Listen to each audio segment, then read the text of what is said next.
Hej, her vil jeg vise dig nogle tips, du kan bruge til dine søgninger. Når du laver en søgning i basen, kan du gøre det, der hedder at trunkere.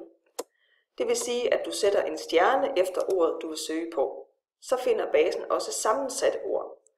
For eksempel kan du skrive hus og lave en stjerne, så finder basen også ordene huslig, husmand, huskeseddel osv. Du kan se forskellen her i basen, hvis jeg lige først søger på ordet rumfart, uden at skrive en stjerne, så finder den 78 resultater.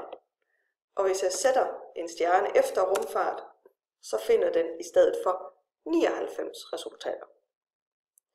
Det næste fif er sortering. Det kan man gøre her. Når du har din resultatliste, så kan du så vælge at sortere bøgerne. For eksempel vise de nyeste øverst.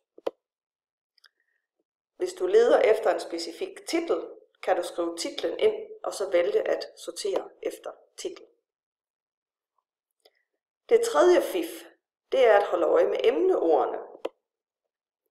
Når du har klikket dig ind på et materiale, så kan du se, hvad for nogle emneord, der står i posten.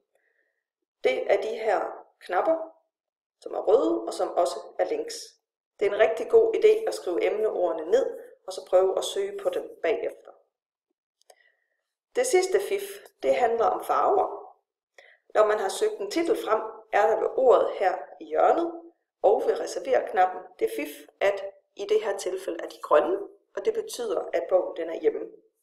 Det behøver ikke at være i Horsens, den er hjemme. Det kan også være ude i en af filialerne.